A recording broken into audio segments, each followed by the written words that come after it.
Thanks for joining us for Elko Live today. Today we're going to get an update in news from the local extension service. Jill Baker-Tingey joins us in studio. Jill, and it's wonderful as always to see you, to get caught up on all the exciting things that are going on with extension services in our community. November's really ramping up, just like a lot of other things for activities for people to do and holiday favorites. That's right. Yeah, we're so happy to be here too. Welcome again, Jill, and thank you. Of course, people think of our extension service located on Walnut Street here in Elko, and they think about 4-H. I know you had an enrollment period during October, but the fact is that folks can really get involved in 4-H any time of the year. That's right. We have open enrollment all year long, and so youth and their families can get involved at any time. And we have a lot happening in this beginning couple of weeks of November, too. Oh, great. Well, we will launch right into that. Of course, with positive youth development, we really count on the opportunities in leadership. And I was just commenting to one of the recruiters for the area, helping connect youth with careers, for example, Jill, and I was able to attend the agri-science building dedication in Spring Creek over the summer. And every student I interviewed was such a great public speaker, and they all had the fact that they had been involved in agriculture, 4-H, FFA, for example. It's really a great program. It is, and in our 4-H programs, our youth are encouraged to give demonstrations on the projects that they're involved in. And those demonstrations typically start out in their club meetings where they're presenting to their peers. And of course, it's still scary for a 9-year-old to stand up there and be so nervous and have whatever it is that they're going to demonstrate and be able to show their club what they're working on for the year. And so that just gives them that first step. Our older youth are usually teaching them how to do a demonstration. And then we have our county ambassadors, which are our youth who go through an interview process and they put in an application, then they are interviewed, and then from that group they're selected to be ambassadors, and then they're kind of that face of our 4-H program and public speaking and doing all those things. So yes, public speaking is a huge part of 4-H. It's not to say that you have to do it, but I think you really can tell the difference of kids who've been in 4-H and have had those opportunities to give demonstrations and speak to other groups. And it develops such poise and confidence. It does. Yes, it does. Really. And they're ready for radio, which is always nice. Nice for me. So if any parent, grandparent, caregiver, or any student is listening, there's a chance to kind of get a taste of what the 4-H has been up to with Achievement Night. Yeah, every year we have our annual Achievement Night. It happens to be tomorrow night, Thursday, November 6th at 6 p.m. at the Great Basin College Theater.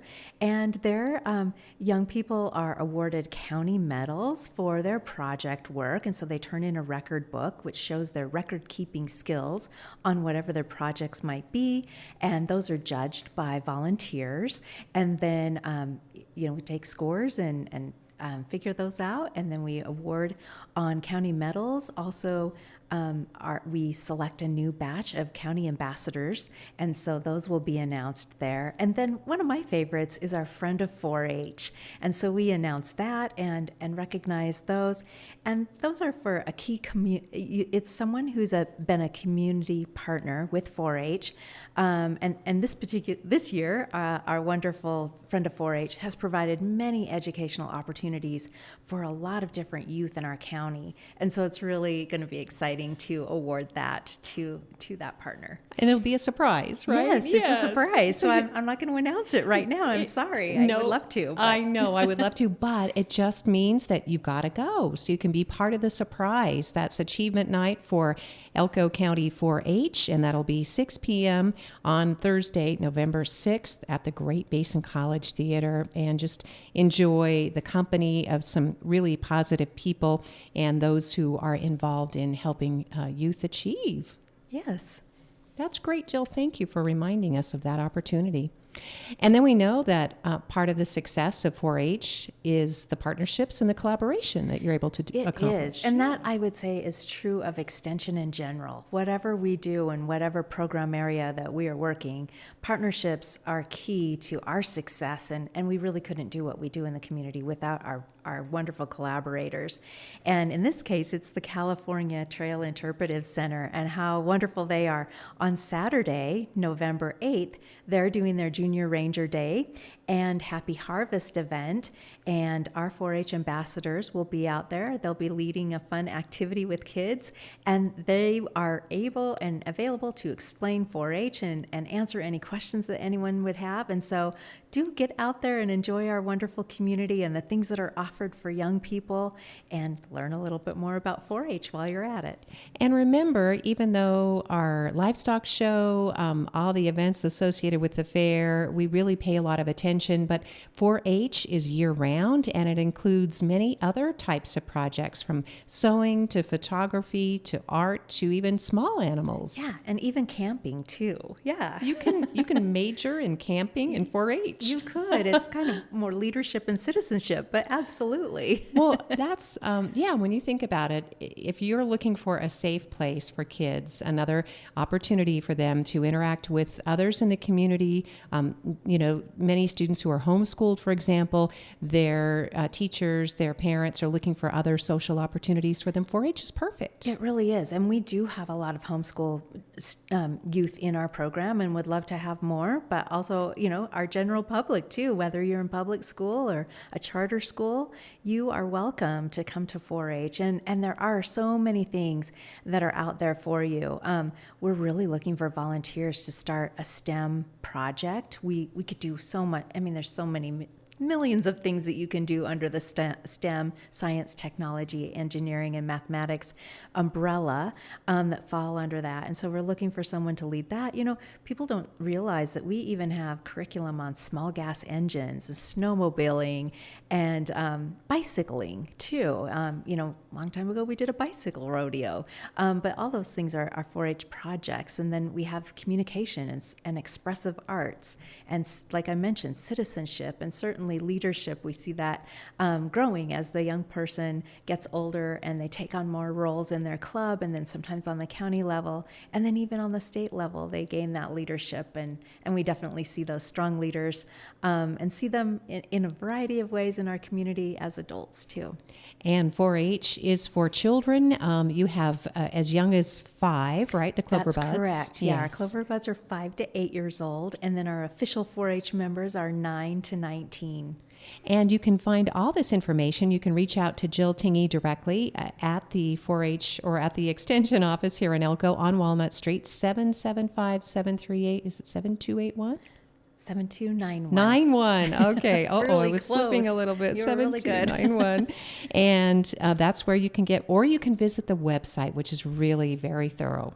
Yes, and our website is extension.unr.edu. All right. And you'll find all the Elko connections there. You'll be amazed. You'll start, perusing that website and seeing all the different things that local extension does. We're focusing on our 4-H programs right now on today's edition of Elko Live, because fall is a perfect time to start thinking about, moving indoors, doing some activities. There's not, if you have a youngster that's maybe glued to a screen and you'd like to inspire them in some different direction. Absolutely. 4-H, one of the things that we really feel is very important is that social emotional learning. And you really gain that by being involved with other youth, whether it is at a camp or whether it's in a setting learning about guinea pigs or whatever their interest or their passion is. That's what 4-H is that we're focusing on helping youth find their spark, and then build those strong skills that they need to become successful adults. And the outreach continues beyond Elko city limits, even as we talked about the California Trail Interpretive Center's Junior Ranger Day on Saturday, November 8th. You're also going to be in Carlin. We'll have two of our shooting sports volunteers will be out in Carlin, and they're going to haul one of the shooting sports trailers out there, which is like an indoor shooting range. And so people will be able to go up and and do a little bit of target shooting. It's a very small area, but it's very safe and not noisy either. But of course, we make sure people wear eye protection and hearing protection when they do that activity. And they'll have some flyers and can answer some questions about specifically our shooting sports program. But if you just want general 4-H information, they'll have some flyers there too. And this is a very critically acclaimed program, the shooting sports. I mean, you have state winners, regional, national competition, and we have produced some outstanding shooting sports competition. We have, yeah. We every year we send a couple of kids to the National 4-H Shooting Sports Contest, and it's exciting to see our kids get there. And we just have the great thing is the volunteers that we have who work with them. Our shooting sports volunteers, not only are they fingerprinted and go through the same training that all of our 4-H volunteers go through, but then in addition, they have to be certified to work and lead any shooting sports disciplines. And so we in our county, we have 4 volunteers who've actually been trained nationally, which is so important because then they can help do state trainings around the state too. And so we'll be doing another training soon, sometime in 2026 in the spring, for local, and then, we invite other counties to come over too to have them bring their volunteers. But anyway, yeah, it's a 15-hour training. It is intense because we want to make sure that our kids and our volunteers and spectators are safe when they're around firearms. Well, that is great. That is the kind of training that we love to hear about in Nevada. And so if anyone listening is interested in this volunteer opportunity as an adult, Jill, they should reach out? They should. They should give us a call at 775-738-7291. Excellent. Well, we're not finished talking about 4-H by any means because the 4-H outreach continues in our community. And so happy to hear about the Jigs Turkey Carnival. Yeah, so our Mound Valley 4-H Club helps with that event every year. And so they when I was asking our 4-H coordinator what things I should point out today, she mentioned that. So I think it's just important to mention that in our club, our community clubs, many of them help with different do fundraisers, and this might be a fundraiser, but it's also kind of community service because it's a way of getting everyone in the community together in a small community like Jigs. And then most of our clubs are gearing up for doing a variety of community service projects throughout this winter and even into the spring and summer. And so I think that's another thing that young people gain in 4-H is that sense of generosity or contribution to their community and giving back and recognizing that there are needs in the community and how can, young kids just support and help. And we know, with the current situation where people aren't getting SNAP benefits, just donating food can be a huge thing. And a lot of our clubs do that, or they participate in the Festival of Trees and be able to donate, to other charities. So it's an organization. So it's really great to see that our clubs put a huge emphasis on that. And we know that throughout time that makes a big difference in young people's lives. It really does. And it's honestly among the reasons that our young people return home because they miss that sense of community elsewhere. They do. Yes. So if you, you can imagine these 4-H youngsters, they interact with their older neighbors, for example, and they learn care, they learn empathy. Yeah. They do, yeah. It's really nice. The Mound Valley 4-H Club Jigs Turkey Carnival, the dates are November 23rd from 11 to 3, and it's a chance to find out more about 4-H, to join 4-H when you're there. What's this? You have some cool news about new clubs. We have some new clubs. We have one that's already online, and they've probably begun to meet out in Spring Creek. And then on Friday, our 4-H coordinator's heading up to Jackpot to fingerprint a couple of volunteers, and we'll be starting a club around the first of the year probably in Jackpot. So it's really great that we're extending out throughout the county. That's so nice to hear, and really a shout out to, people don't always think about this, but in Elko County in particular, a place like Jackpot, they didn't have room to actually build new housing, Jill. Yeah. And you know this, you're a researcher. So you understand the value, the literal foundation, because you need homes to live in order to build community. So Jackpot is being allowed to grow now they have new industry, new opportunity. People have had to live in Twin Falls and commute to Jackpot, which is obviously here in Elko County in Nevada.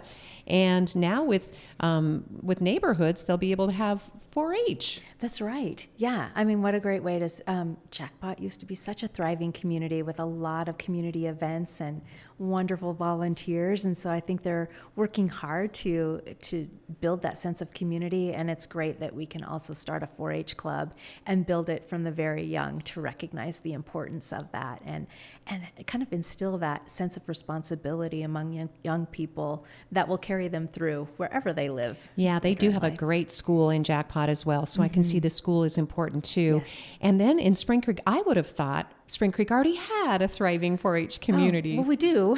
Yeah, but this is a new club. Well, this is a new club. We've actually lost a few clubs, and so we're still looking for more volunteers who would be willing to start clubs or help with particular, just teach a workshop once in a while in different project areas. We would love to have someone teach foods and nutrition here in town. We have a couple of kids who are just begging to learn more about cooking and nutrition, and we actually have found a church that is willing to let us come in and use their facility for cooking. And so we've got some of those supplies. We just need a volunteer to give some time. And, we work around volunteer schedules. So, if it's someone who's retired and doesn't want to give 40 hours a week, they definitely don't have to give that. And we can work with them and help them get things set up. Oh, that's great news. And of course, we're talking with Jill Tingey from our local extension service at is it 401 Walnut Street? 701. I'm getting my numbers mixed up today. I must have too many numbers in my head. 701 Walnut, 775-738-7291. And anything that we're talking about can be found at the Extension Service website too. But new volunteers, we're appealing to you if 2026 is your year and you're looking for a way to make a big difference in the community. Yeah. This would be an opportunity. And then you have a photography contest coming up? We do. We have an active photography project that any youth can do. It doesn't matter, they can be in other things, but they might like taking photos as well. And so we have a photography project where we have someone, kind of a professional come in and do some workshops with them and teach them kind of the basics about photography. Our photography curriculum is really great. So it really, starts out with the basics and builds upon it. I think there's maybe 4 or 5 units to the curriculum that we have for kids that they can use, and they can kind of teach themselves on their own. But it's so important to get kind of some feedback on their photos too. And so the content, we have about 3 contests throughout the year, and they have different themes. And so we have 2 people come in and judge the photos so that they get that constructive feedback on their photos and what they can do differently. And so, we'll have our first contest starting in January. Nice. And the public, when we're ready, there aren't any photos in the office right now, but when they're due, then the public can come in and they can vote on their favorite, and we give an award called the People's Choice Award. Nice. Well, whenever your 4-H youngsters are ready for a bigger venue and a bigger show, Jill, we know people. We have connections at the Northeastern Nevada Museum. So let's grow this photography contest so that you need the whole Barrett Gallery upstairs. That would be so great. That would be so fantastic. So calling all photographers for the 4-H Club, and of course adults, any volunteers who want to contribute to the contest too. Photography is so popular, and it would be great to include our youngsters to really empower them, because their vision's so important. And it's so amazing. It used to be that you had to have a really decent camera, and now it's in your back pocket, and you can still take some pretty good photos with that. Yes. And we want to expand it more beyond that, but it's a great way to get started too. Yeah, it certainly is. Thank you, Jill, for that. And then obviously we've been talking about throughout the discussion on 4-H positive youth development in our community that we do need volunteers. So we'll give you a chance to talk about the different areas. Yeah, like I said, 4-H, sometimes we get stuck in thinking it's only animals, and we can use volunteers. And if you have a passion about something, maybe it's geology and you would love to do, a couple of workshops on geology. We can accommodate that. And we do have some curriculum on that particular project area too. So there's a lot of different curriculum that people don't realize. But if you were to walk into Brittany Marich, our 4-H coordinator's office, it's all out and you can see it and just see all the different opportunities. But, we know that there's kids who are really interested in reptiles. And in other parts of our state, that's a very popular project. And so we would love to have people who love the reptiles and would be willing to work with young people, and it doesn't have to be weekly. It could be once a month. It could be just a series of 4 to 6 workshops, just a kind of a standalone thing. So we're willing to take people where they're at and what kind of time they have for us too. And then we have a couple of kids who are really into guinea pigs called cavies, and we'd love to have someone who knows a little bit about that. But the thing about it is with 4-H, you don't have to know a lot about it. We've got a lot of good curriculum that you can use to learn about it, and you and the kids learn together.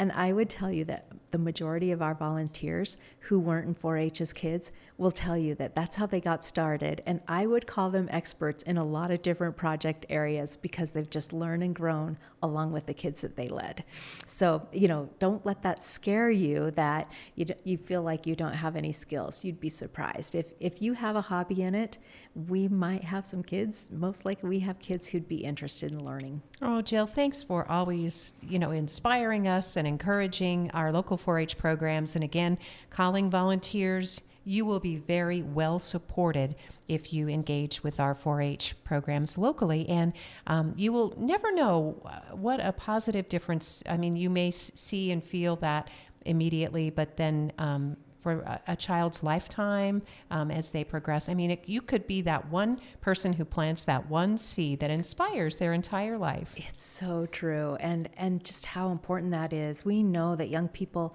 really need 6 positive caring adults in their life, in addition to their parents. And we know a lot of times kids don't even have that. And so if we can be another positive influence in a young person's life, and like you said, you just plant that seed and you never know. Oftentimes I think, yes, as those of us who work with kids, we don't ever know that influence and if it made a difference. But I know in my own life, those volunteers who had a huge impact. And I know I wouldn't be sitting here today if I didn't have those volunteers in my life. You and me both. Yep.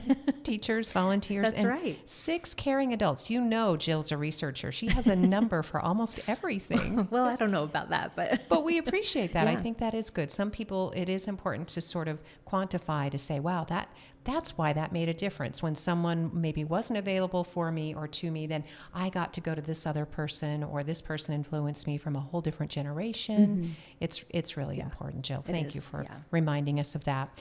So that kind of wraps up this segment that we're talking about our local 4-H with our extension service with Jill Baker-Tingey. And now we want to talk about this nationally recognized program, Heart and Hope Family Violence Intervention Program. Yeah, so this is a nationally award-winning program, and we've been doing it since 2015, and so we've reached so many families throughout the 10 years, and we are just about the end of our session. We'll have one more session or one more workshop next week, and then we're finished until the spring, and then we'll have a new 9-week session.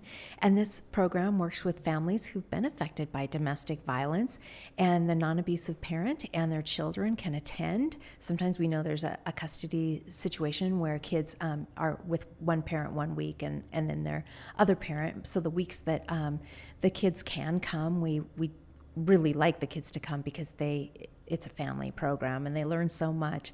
But the workshops are very engaging for both parents and the youth, and we've seen huge changes in the families who participated in the program. And we're always in need with that program. It's an expensive program to run, but we know that it can make just a huge, huge difference in the lives of those who participate. And we can always use volunteers in that area too. We try to provide a healthy, light meal at the beginning of the workshop. Many of our families are coming straight from work and just picked up their kids on the way and then get there and they're hungry. And if we didn't offer food, they probably wouldn't be able to come. And so we do try to offer kind of a light meal. And so we always need help in the kitchen getting the food out. And then we always need help in our classrooms.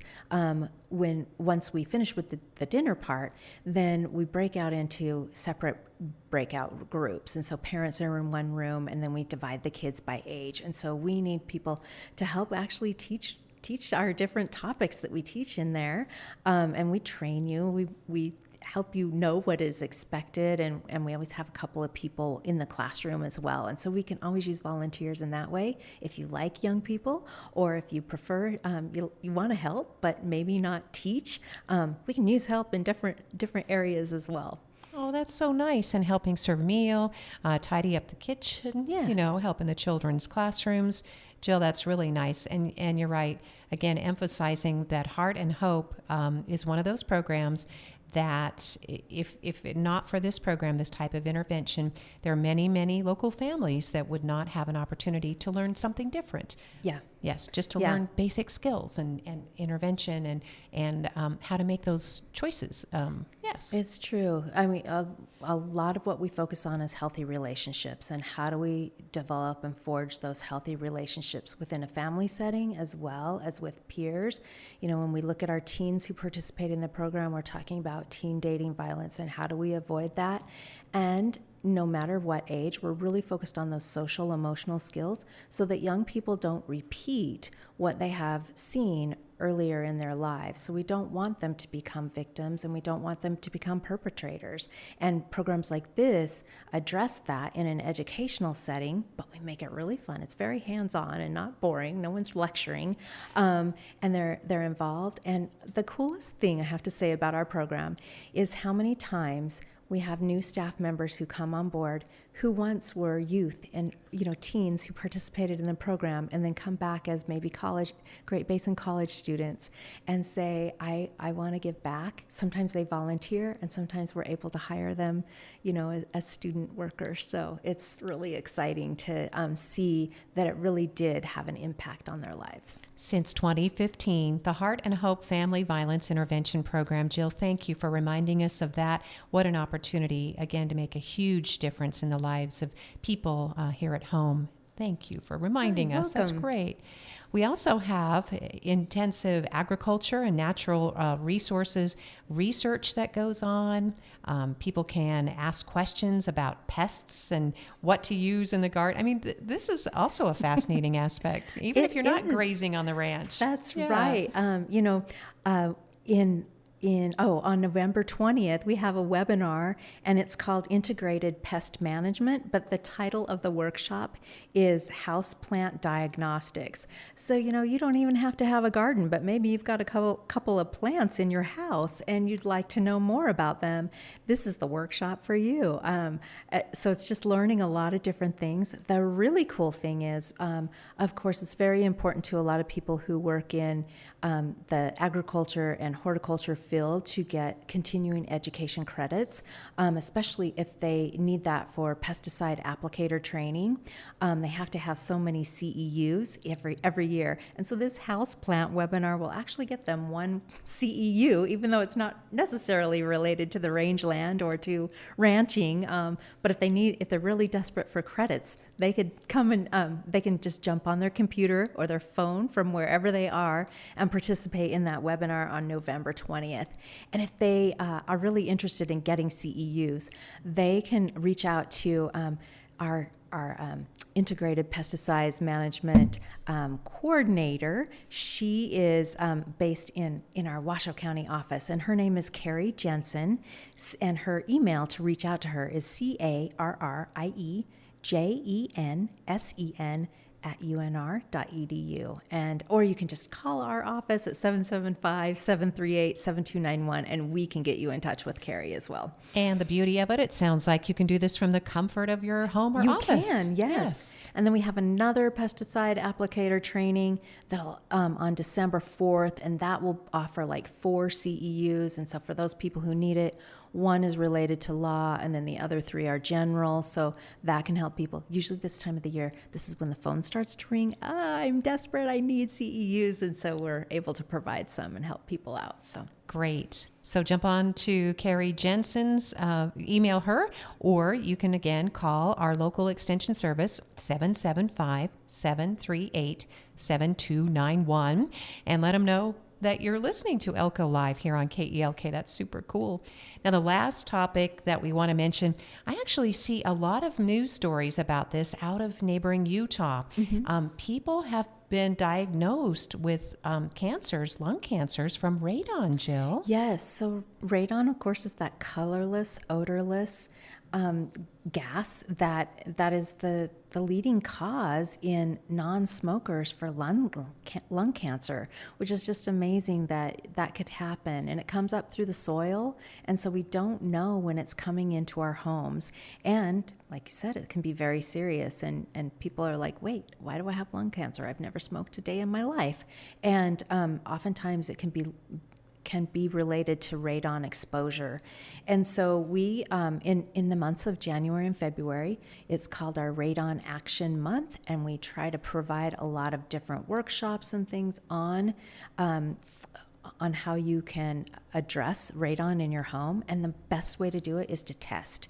We have kits in our office, and in January and February, we give them away for free, and we're happy to help people use those kits. They test, they send the kit back off into to the lab, and the lab sends the results.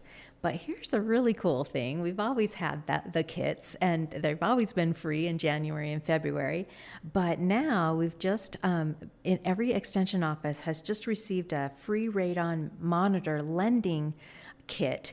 And so it's a digital monitor that provides immediate results. So you don't have to open up your kit and put it up on, 18 inches from the floor, 18 inches from the ceiling, and 2 feet from the outside wall and windows in your house, and then open it up on a Friday, make sure it's not storming too hard, and then, close it all up and mail it off on Monday morning. You can come over to the office, pick up the digital kit, use it, and you get the immediate results as soon as you open it up and follow the instructions in the kit, and then you get your results, and then you bring it back to the office. And so that's kind of exciting, and it's not something that you have to keep using over and over. And then you'll find out what your results are, and then what the next steps would be if you do have a level. And sometimes the way to mitigate your home is not that expensive. Well, and that's the good thing too, Jill, is that you're not just going to leave someone hanging if they do have levels. You're going to help them provide that next step, like you said, of how to mitigate the radon. Yeah. And otherwise, you get the peace of mind of knowing that your home is radon free. Yeah. Yes. And just because your neighbor did it and they don't have their radon levels are below the concern level, that doesn't mean that you're home, because it's all dependent. At each home is different. Yes. It could be year of construction, building materials. It could be simply what is in the earth's core beneath your particular property. Yes. So, wow. So, Jill, as always, we've got to a lot of great topics today. Thank you so much for your time. You're welcome. Thank you for your time. Yes, we really appreciate knowing how hard you are at work, you and the rest of the staff there at our extension service, and we look forward to our visits with you every time. Well, thank you. Thank you, listeners, for joining us. Again, Jill Baker-Tingey has been our guest today from our local extension service here in Elko.